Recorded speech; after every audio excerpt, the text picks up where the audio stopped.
तो वहीं शर्जील इमाम को लेकर के उत्तर प्रदेश सरकार ने बयान दिया कि शर्जील के भड़काऊ बयान पर लूटपाट, मंदिरों की दान पेटी को लूटा गया है। लूटपाट के साथ ही आगजनी की वारदात को भी अंजाम दिया गया है। सुप्रीम कोर्ट में उत्तर प्रदेश सरकार ने यह बताया है, शर्जील इमाम जिसने कि देश के विरोध में लगातार एक के बाद एक कई बातें कही, कई भाषण दिए, लोगों के बीच में लोगों को भड़काने की कोशिश की, रिपोर्ट दर्ज की गई, केस दर्ज किया गया। उसी मामले की सुनवाई भी लगातार हो रही है और उत्तर प्रदेश सरकार की तरफ से सुप्रीम कोर्ट में साफ कर दिया गया कि शर्जील इमाम ने जो भड़काऊ बयान दिए थे, शर्जील इमाम के बयानों के बाद कई मंदिरों में लूटपाट की घटना को अंजाम दिया गया है।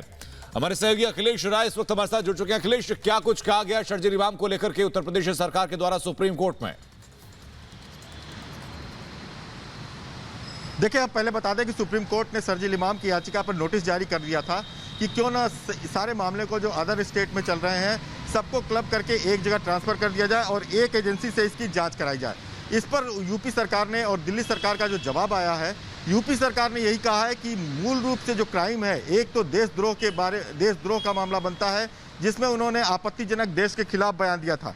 दूसरे, सीएए के प्रोटेस्ट के दौरान उसी भाषण में इनके शर्जील इमाम के भाषण से पूरे अलीगढ़ में दंगा हुआ था, 2 बार दंगा हुआ, पुलिस थाने पर हमला किया गया और कई लोग घायल हुए। और इस तरह से जो दंगे का मामला है वो सिर्फ और सिर्फ हम जांच कर सकते हैं और अलग अलग नेचर में हर जगह दंगा हुआ है।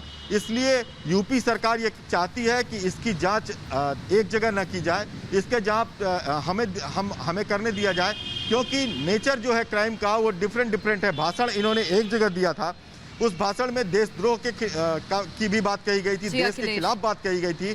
उसके बावजूद लोगों को उकसाया गया था दंगे के लिए, सीए प्रोटेस्ट करने वाले लोगों को दंगे के लिए उकसाया गया था। तो ये गंभीर मामला है। मंदिर लूटे गए थे, मंदिर तोड़े गए थे, तमाम तरह की आगजनियां हुई थी, 2 बार अलीगढ़ में दंगे हुए, यूपी के कई जगहों पे दंगे हुए। तो इसलिए यूपी सरकार ये मानती है कि ये बहुत गंभीर मामला है और इसे ट्रांसफर न किया जाए। यही बात दिल्ली सरकार भी कह रही है कि नेचर अलग है क्राइम का, और दिल्ली सरकार भी कह रही है कि दिल्ली पुलिस भी कह रही है कि इसे ट्रांसफर नहीं किया जाना चाहिए। दोनों सरकारें विरोध कर रही हैं। अभी दूसरे सरकारों का हलफनामा आना बाकी है, इसीलिए कल जो सुनवाई थी वो टाल दी गई थी जुलाई तक के लिए। और यहाँ तक कि कल शर्जील इमाम की तरफ से ये मांग की गई थी जब तक जवाब नहीं आता तब तक स्टे लगा दिया जाए, लेकिन सुप्रीम कोर्ट ने साफ तौर पे मना कर दिया कि इनकी जो एफआईआर है। बिल्कुल, शुक्रिया आपका अखिलेश। हम तो जुड़ने के लिए, जानकारी पहुंचाने के लिए वापस आएंगे आपके पास इस मामले में और अपडेट्स के लिए।